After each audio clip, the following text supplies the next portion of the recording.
মায়ের এই চাল কলার পেছনে একটি বিশেষ ঘটনা আছে। মায়ের পুরোহিত মহলের পুণ্যলগ্নে মায়ের জন্য বাজার করতে যায়।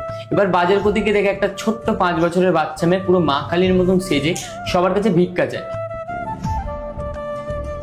সবার কাছে ভিক্ষা চাইতে চাইতে যে মা কালীর মতন সে ছিল ওই বাচ্চা মেয়েটি তার কাছেও ভিক্ষা চায়। তখন পুরোহিতকে বলতে যে কিছু টাকা তো আমি চাল কলা কিনে খাবো, পুরোহিত তখন তাকে ধাক্কা মেরে ফেলে দেয়। ফেলে দিয়ে বলে যা কাজ করিয়ে খা। তখন বাচ্চা মেয়েটিও গা ঝাড়া দিয়ে বলে আমি যদি কাজই পেতাম তো তোর কাছে ভিক্ষা যেতে আসতাম।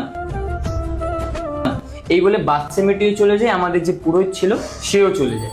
এবার মায়ের প্রতিটি অমাবস্যা অন্ধকারে পুজো হয়, মানে কোনো রকম লাইটের জিনিস জ্বলে না, কেবল ঘিয়ের প্রদীপ জ্বলে। তো ওই দিন মহালয়ের অমাবস্যা, অন্ধকারে পুজো হচ্ছে।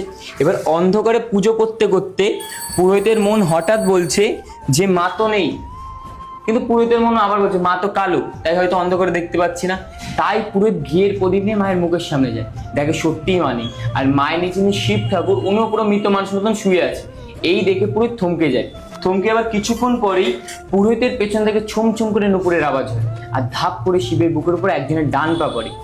আর যেই বাচ্চা মেয়েটাকে ধাক্কা মেরে ফেলে দিয়েছিল সেই বাচ্চা মেয়ের মুখ ওই অন্ধকার থেকে বেরিয়ে আসে। আর মা তখন মানুষের কণ্ঠে বলে দে চাল কলে দিবি না আমায়।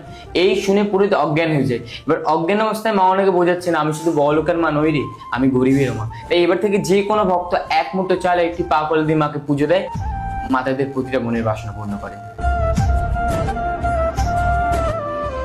আমি মায়ের কাছে আসি প্রথম সুপিয়া স্ট্রিটে। আমার হাজবেন্ডের কোনো কাজ ছিল না, আমি মনে মনে বলেছিলাম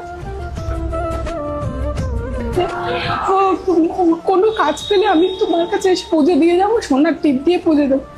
আর তো পরপর 3 বার আসে, চারবার আসে, 4বারের বেলাতেই কাজ পেয়ে যায়। ভালো চাকরি করছে এখন। সেই জন্য মায়ের কাছে এসে আমি আমার মানত যেটা ছিল, মনের বাসনা সেটা হয়েছে, আমি পুজো দিয়ে গেলাম, সোনার টিপ দিয়ে গেলাম, পুজো দিয়ে গেলাম।